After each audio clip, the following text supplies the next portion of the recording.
नमस्कार दोस्तों, आपका फिर से स्वागत है मेरे चैनल में। हालांकि आपको पता है कि एक ही दिन में रिकॉर्ड कर रहा हूँ ये चीज़ें, पर ये उस बंदे के लिए है या उन लोगों के लिए जो अगर चैनल पर नए आए होंगे और सीधा इस एपिसोड को देख रहे होंगे तो उनका भी स्वागत होना चाहिए। तो अभी तक हम कर चुके थे श्लोक नंबर 25 तक। अब हम बढ़ेंगे अध्याय 2 के श्लोक नंबर 26 पर। तो बिना किसी देरी के शुरू करते हैं श्लोक नंबर 26। तो श्लोक नंबर 26 है, अथ चैनम नित्य जातम नित्यम वा मन्यसे मृतम तथापि त्वम महाबाहो नैवम सोचितु मर्सी। वही श्री कृष्ण जो कंटिन्यूएशन में बोल रहे हैं आत्मा के बारे में, और अभी अर्जुन को भी बोल रहे थे कि तेरे को मालूम है कि आत्मा अजय है, अमर है, तो तू ऐसा शोक करता हुआ योग्य नहीं दिखता। तो उसी के कंटिन्यूएशन में कहते हैं, किंतु यदि तू इस आत्मा को सदा जन्म लेने वाला और सदा मरने वाला भी मानता हो तो भी ये महाबली तू इस प्रकार से शोक करने योग्य नहीं है। तो इसमें श्री कृष्ण ने सिंपल से उसमें लैंग्वेज में कहा है कि अगर तुझे लगता है कि आत्मा पैदा होती है, आत्मा मरती है, तो भी being a soldier, being a kshatriya, तू शोक करने योग्य नहीं है। तो बढ़ते हैं श्लोक नंबर 27 की ओर। करता हूं आपके सामने उच्चारण।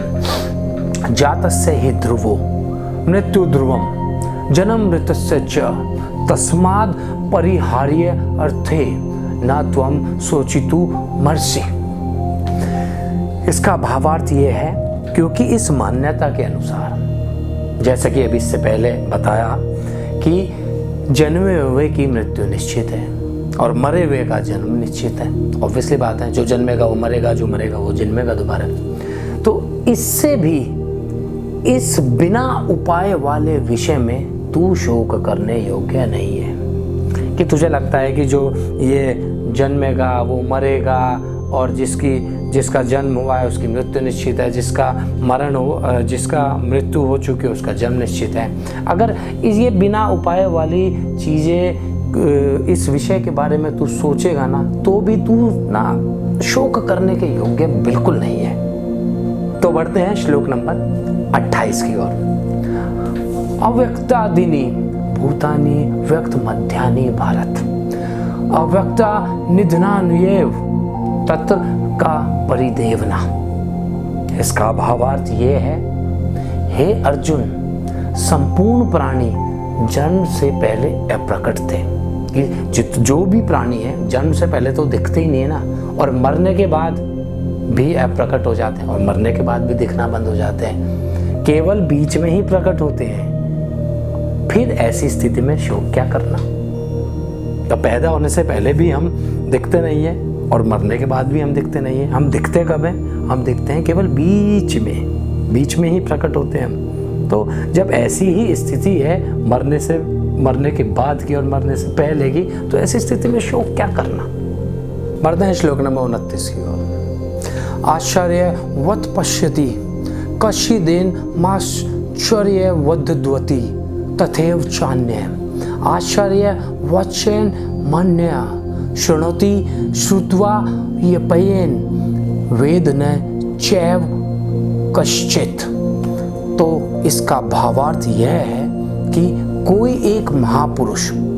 भी एक महापुरुष इस आत्मा को आश्चर्य की भांति देखता है, वैसे ही दूसरा कोई महापुरुष इस आत्मा को आश्चर्य की भांति वर्णन करता है, और कोई और दूसरा अधिकारी पुरुष या महापुरुष इस आत्मा को आश्चर्य की भांति सुनता है, और कोई इसको सुनकर भी नहीं जान पाता। वही है भावार्थ इसका ये है, कुछ लोग इसको सुनकर इसको समझ लेते हैं, कुछ लोग इसको अच्छे से वर्णन कर लेते हैं सुनने के बाद, कुछ लोग इसको अच्छे से महसूस कर लेते हैं, और कुछ लोग इसको आश्चर्य की भांति देखते हैं, मतलब है क्या ये, और कुछ लोग इसको जानकर भी इससे अनजान रहते हैं, उनको समझ में ही नहीं आता। तो सिंपल सा इसका भावार्थ है कि ये मनुष्य के समझने का फेर है और कुछ नहीं है। तो दोस्तों, आज के लिए इतना ही। मिलेंगे आपसे अगली वीडियो में। अगली वीडियो में इसके आगे के श्लोक करेंगे और मैं कोशिश करता हूँ कि काफ़ी हद तक आपको सिंपल लैंग्वेज में समझाऊँ। देखो, संस्कृत में याद करना तो ना मेरे बस में है इतना, मैं भी बहुत गलतियाँ करता हूँ।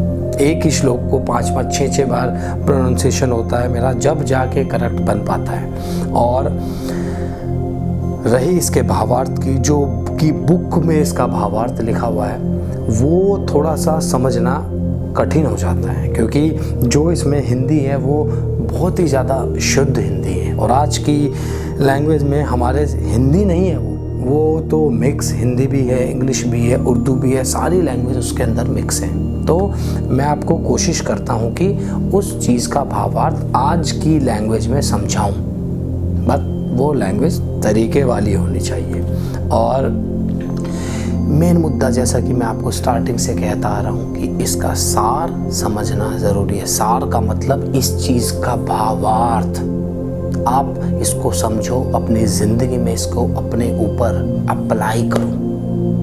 ज़रूरी नहीं कि आपको रटनी है गीता, आपको रटनी नहीं है, आपको उसको अपनी ज़िंदगी में अप्लाई करनी है, आपको उसको समझना है, उसका सार समझना है।